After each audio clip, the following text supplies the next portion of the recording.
Hello friends, welcome back to my channel.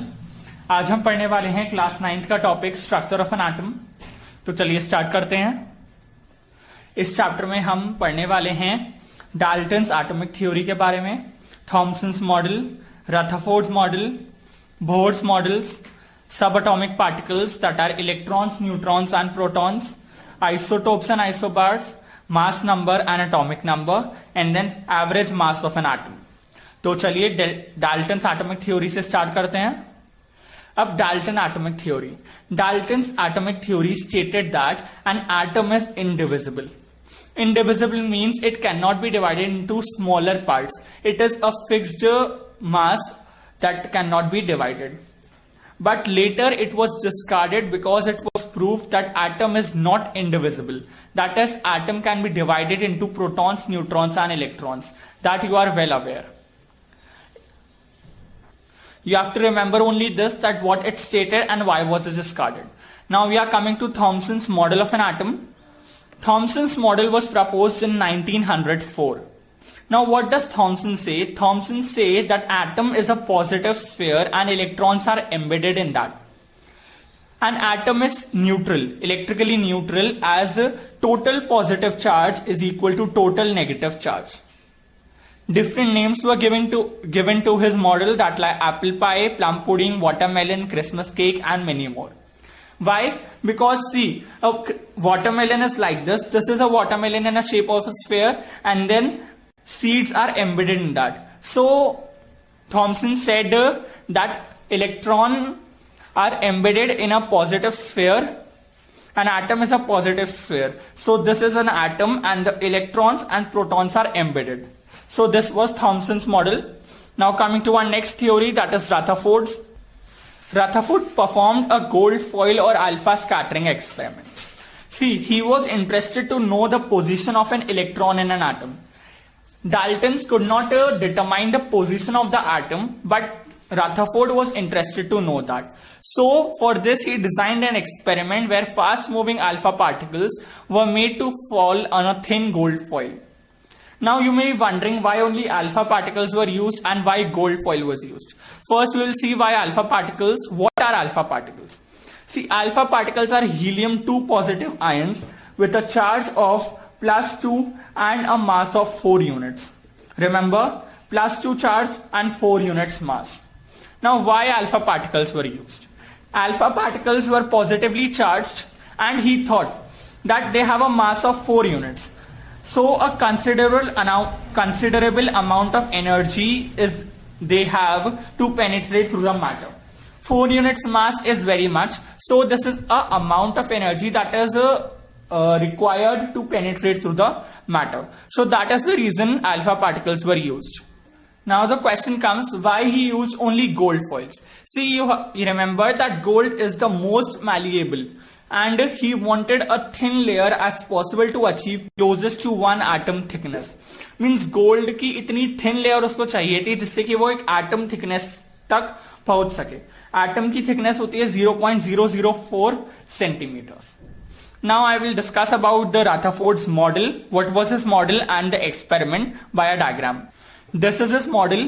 In this we have a lead box here, and then inside a lead box radium is there. Here we have a slit. This slit passes the alpha particles towards your gold foil. Now this is your gold foil, that is your detector. Now when alpha particles came, they were striking at the gold foil, they were striking at the slit, and they were being deflected by different angles.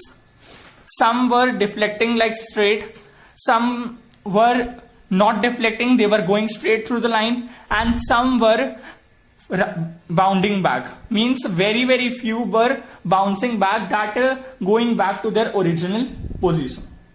Now coming to observations, that what observations were made. 3 observations were made by him, that most of the alpha particles passed straight through the foil. Means as you saw in the diagram, that most of the alpha particles were passing straight without being deflecting. So this was first observation. Second, you saw that alpha particles were deflected by large angles and some by small angles. as you see in the diagram. And third, still very few rebounded. Rebounded means has gone back to its original path, to its original position. Now the number of electron alpha particles that rebounded were very low, that approximately 1 out of 20,000 alpha particles was rebounded. Now coming to conclusions. What conclusions can we draw from these observations? These are the three conclusions.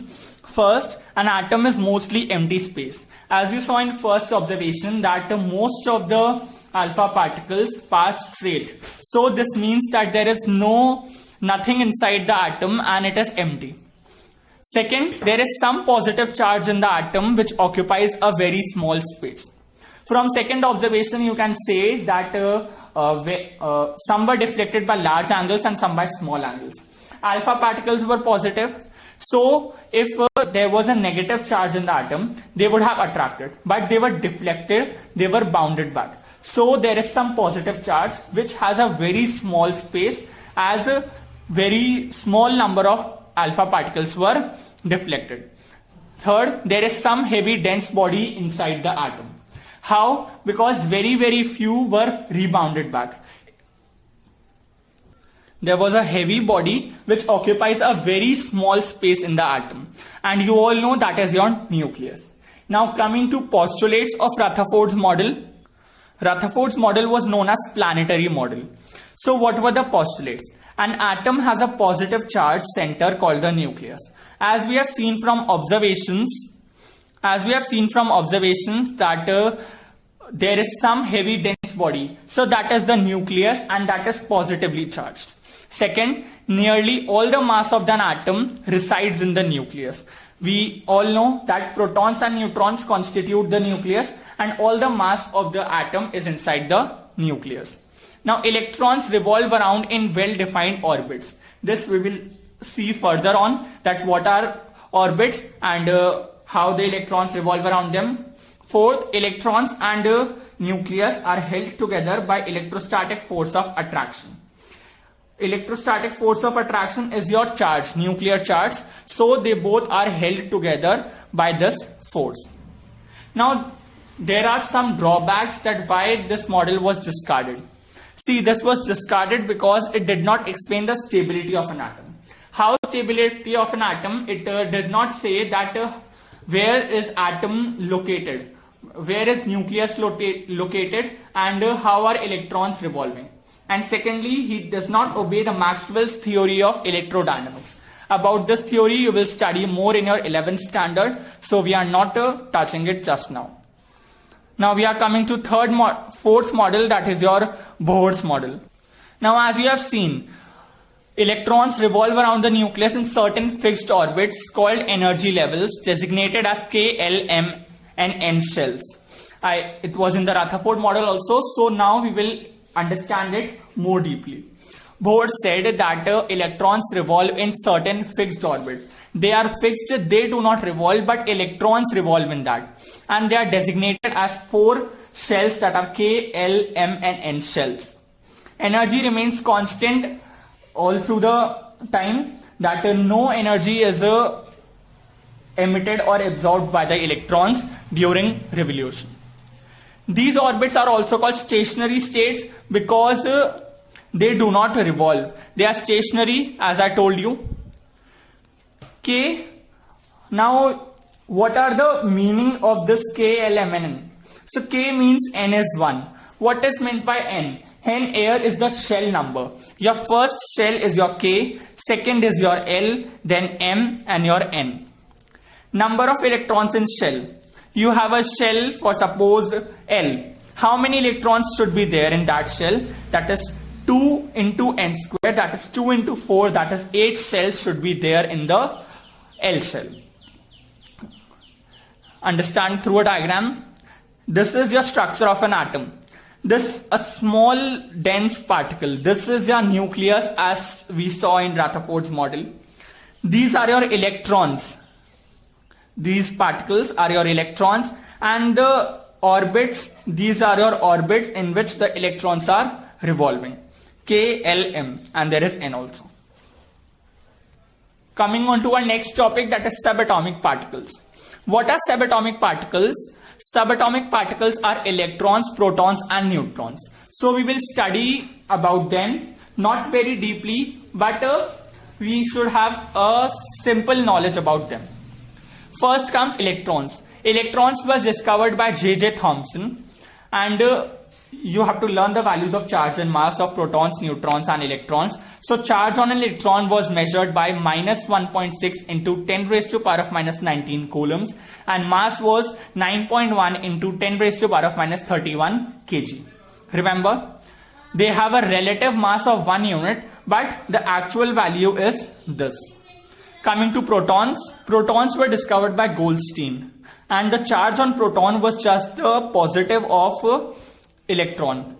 They do not have different charges, but the sign is different. One has positive charge and one has negative charge. So the charge was 1.6 into 10 raised to power of minus 19 coulombs, and mass was 1.673 into 10 raised to power of minus 27 kg. Coming to neutrons. Neutrons were discovered by Chadwick, James Chadwick. Charge on a neutron is 0, as a neutron is a neutral particle. Mass 1.675 into 10 raised to power of minus 27 kg. Now you may say that, sir, mass of protons and neutrons is almost same. There is a minute difference between the two. See, the mass of protons is 1.673 and mass of neutrons is 1.675. But the difference is there. So I have to learn both the values. Now coming to our next topic. Our next topic is rules of electronic distribution. How electrons are distributed in different shells of an atom, we will see. Electrons should follow 2n square rule that I told you earlier also, that what the value of n, you will follow this rule. Now maximum number of electrons in the outermost shell is always 8.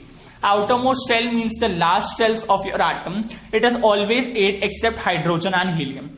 Why except hydrogen and helium? Because in the first shell, 2 electrons are maximum. More than 2 electrons cannot be there in the first shell, and hydrogen and helium has atomic number of 1 and 2. So both the electrons are filled in the first shell only. So except hydrogen and helium, all are having 8 electrons in the outermost shell. Third comes, electrons will occupy new shells only when inner shells are filled up stepwise. It will not happen that first the electrons are filled in K shell, then in M, then L. They will first fill in K, then L, then M and N. Like stepwise they will move energy wise. And this is true up to 4 shells only, that is a K, L, M and N. And this you will study in your 9th standard till this only. Now coming to valency. What is valency? Valency is defined as the combining capacity of an atom. What is meant by combining capacity? Combining capacity means that an atom can gain or lose how many electrons. The electrons present in the outermost shell of an atom are known as valence electrons, and the number of electrons which it can gain to become stable, or it can lose to become stable. So the combining capacity, that is known as combining capacity, that is known as valency. Now elements with valency elements with valence electrons 1, 2, 3 and 4 have a valency of 1, 2, 3, 4. But elements with 5, 6, 7, 8 valence electrons have a valency 8 minus number of valence electrons, that is 8 minus 5, that is 3, 8 minus 7, that is 2, 8 minus 8, that is 0. So that is valency. For example, we will take sodium. Sodium electronic configuration is 2, 8 and 1. M is the outermost shell and the number of electrons are 1. So the valency is 1. This is the combining capacity. It can lose 1 electron to become stable. So this is valency of sodium. Coming to valency of an ion. An ion, the number of positive or negative charge on an atom. Taking the same example, Na positive. What is the valency? 2, 8. This is known as valency of an ion. Plus 1 valency. We will study about this in 3rd chapter in detail, that is our atoms and molecules. So this much about valency. This is the table of elements up to 20 with their valency, mass number, protons and everything. Coming to our next topic, that is our atomic number. You all are familiar with the term atomic number. Atomic number is defined as the number of protons in an atom. Nucleus is combined of protons and neutrons, and number of protons is known as atomic number. No two different elements can have the same atomic number. Like for example, all the elements have different atomic number, like hydrogen, helium, lithium, they have atomic numbers 1, 2 and 3. It represents number of protons and electrons in a neutral atom. Number of protons is represented every time, but if an atom is neutral, it represents the number of electrons also. In ionic form, it does not represent electrons, but protons it represents every time. Representation of atomic number, we usually represent atomic number as Z. We will use the symbol Z for atomic number. Now coming to mass number. What is mass number? Mass number is your mass of your nucleus. Your nucleus is concentrated of protons and neutrons. So the total mass of protons and neutrons is what is known as mass number. Sum of protons and neutrons. Now protons and neutrons are together known as nucleons. Remember this term, very important. As we saw in atomic number, it was represented by Z, but mass number it is represented by A. We will see the representation of a normal atom. See, an atom has an element of element X. This is the element X. It is represented as X superscript A subscript Z. What is this A? Your mass number. And what is this Z? Your atomic number. For example, see the two examples. Na, that is sodium, 23, 11. 23 is the mass of sodium and 11 is the number of protons. That is our atomic number. Helium 42, mass and atomic number. Now coming to isobars and isotopes. What are isotopes? Isotopes are the atoms of same element. Listen carefully. Atoms of same element having same atomic mass but different atomic, having same atomic number but different atomic mass. Same element, same atomic number, different mass. Now you are wondering that I have said that no two atoms can have the same atomic number. But here isotopes are these that having same atomic number. Listen carefully. They are atoms of the same element. Element is same, but atoms are different. So atoms of same element of same atomic number but different atomic mass is what is known as isotopes. Isotopes differ in the number of neutrons. Protons remains constant, but the number of neutrons differ. For example, we have example of hydrogen. Hydrogen 1,1, hydrogen 2,1 and hydrogen 3,1. Hydrogen 1,1 is known as protium. It has one proton and its mass is only 1. No neutron is there. Hydrogen 2,1 is known as deuterium. It has one proton and one neutron. And hydrogen 3,1 is known as tritium. One proton and two neutrons. More examples, carbon 12,6 and carbon 14,6. Protons are same, 6 and 6. But neutrons here are 6, here are 8. Next example of oxygen. Oxygen 16,8, 17,8 and 18,8. Protons is constant, that is 8, 8 and 8. But the neutrons vary as 8, 9 and 10. Coming to isobars. What are isobars? Isobars are atoms of different elements. I'm underlining key terms. Different elements having different atomic number but same atomic mass. Different element, different atomic number but same mass. Means they have a different number of protons but the number of protons plus neutrons is same. Example, argon 40 and 18 and calcium 40 and 20. Both are having protons 18 and 20 but the number of neutrons plus number of protons is same, that is 40 and 40. These are known as isobars. Now we are coming to applications of isotopes. What are applications of isotopes? First application is in nuclear reactors. In nuclear reactors, U-235 isotopes is used as a nuclear fuel. Second coming is in medicines. In medicine, we usually use C60, that is used in treatment of cancer. High energy gamma rays emitted by cobalt-60 are used to destroy malignant cells. This is cobalt-60 and they are used in the treatment of cancer. Now iodine-131, that is I-131, is used in the treatment of thyroid disorders, that is your goiter. And in radiocarbon dating techniques, you will study about this in 10th standard more, but in radiocarbon dating techniques, C14, carbon 14 isotope is used to estimate the age of fossils. Now coming to our last topic of the chapter, that is average fractional mass. What is average mass of an atom? Average mass of an atom is an element which occurs in isotopic form. The mass of that element depends on the percentages of isotopic forms in nature. See, we have seen about isotopes. So in nature, these isotopes occur in various percentages, in definite percentages. So to calculate the mass, average mass, we will take the formula. What is your formula? M1 into P1. Mass of first isotope into percentage of first isotope plus mass of second isotope into percentage of second isotope upon 100. To clear, I am doing an example, that is chlorine exists as 35 and 37. These are the mass of chlorine isotopes and the percentages are 75 and 25. We have to calculate its average or fractional mass. So how we will do this? First M1. What is your M1? It's your 35 into P1, your 75, plus M2, that is 37, and P2, that is 25. So 35 into 75 plus 37 into 25 upon 100 will finally give you 35.5 units as your answer. This is the average mass of carbon atom in nature. Coming to one more example, mass of a sample X. Sample X is 16.2 units. Now mass is given. Listen carefully.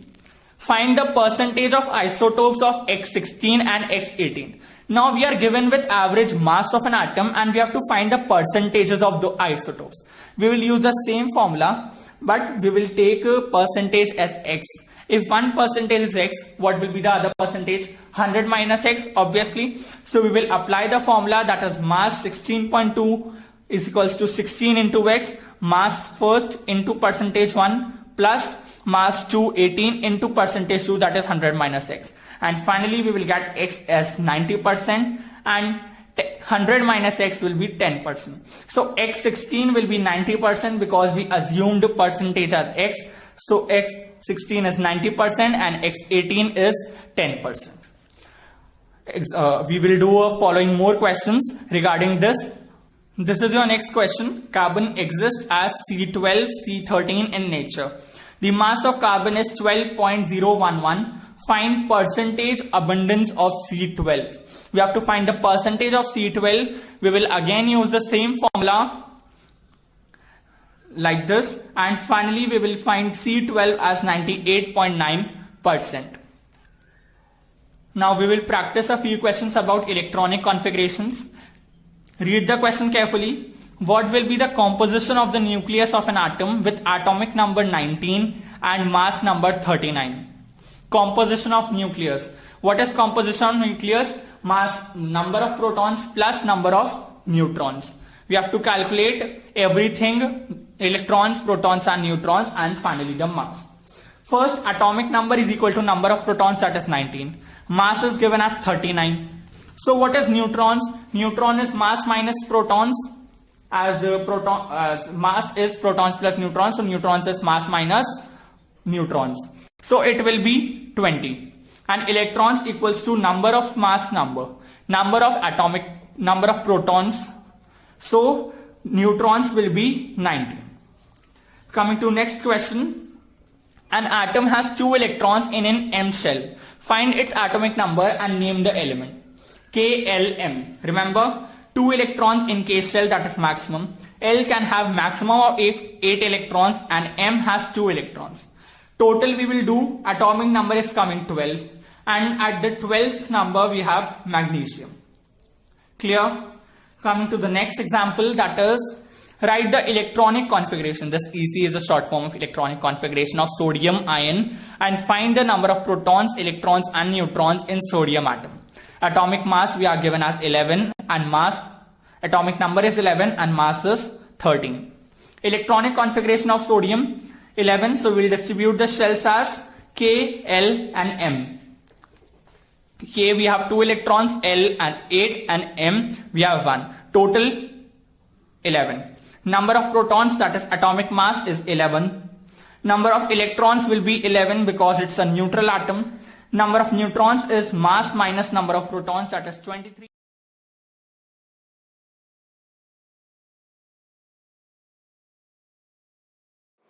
I hope that you liked this video. If you really liked this video and found it helpful, please subscribe to my channel and don't forget to like and share my video. Thank you. Meeting in our next video.